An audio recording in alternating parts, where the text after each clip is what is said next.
என்ன ஃப்ரெண்ட்ஸ் பார்க்குறீங்க? உருளைக்கிழங்கும் பூரியும் பண்ணலாமா? எஸ் ஃப்ரெண்ட்ஸ், ஆஃப்டர் 10 டேஸ் ஃபீவருக்கு அப்புறம் டார்லிங் சமைச்ச சாப்பாடெல்லாம் சாப்பிட்டு நாக்கு செத்து போச்சு. ஸோ நம்மளே இன்னைக்கு சமைச்சு சாப்பிட்லாம் ருசியாக அப்படின்னு கிச்சனுக்கு வந்தாச்சு. பட் இன்னைக்கு ரெசிபி ரொம்ப ஸ்பெஷல் பிகாஸ் ஆஃப் எங்கள் கிருஷி பாப்பா ரைட் பண்ண exam result and exam paper ஸ்கூல்லேருந்து கொடுத்து விட்ருக்காங்க. ஸோ 2-3 சப்ஜெக்டில் சென்டம் வாங்கியிருக்காங்க.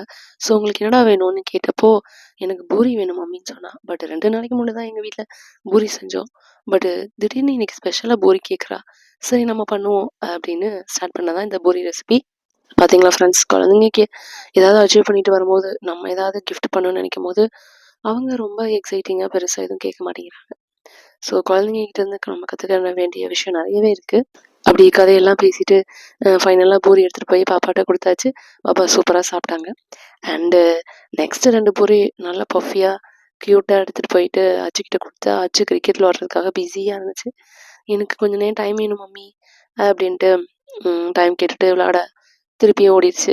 ஸோ இந்த பஃபியான பூரி வேஸ்ட் ஆகிடக்கூடாதுங்கிறதுக்காக நாங்கள் கிருஷி டாடிகிட்ட கொடுத்துட்டு ரிமைனிங் ஜினு வந்ததுக்கப்புறம் ஃப்ரெஷ்ஷாக நாங்கள் ஜினுக்கு ரெடி பண்ணி ஊட்டி விட்டு சாப்பிட்டு ஹாப்பியாக தூங்கியாச்சு. அப்போ தான் எனக்கு திடீர்னு ஒரு டவுட் வந்துச்சு. நான் கேட்டனால கிருஷி பாப்பா பூரி செஞ்சு தாங்கன்னு சொன்னா. சப்போஸ் கிருஷி டாடி கேட்டிருந்தா என்ன கேட்டிருப்பா? அப்புறம் கிருஷி பாப்பா ஸ்கூல்லேருந்து எட்டு வந்த ஒரு பேப்பரோட கிளிப்ஸ் மட்டும் கடைசி ஆட் பண்ணியிருக்கேன்.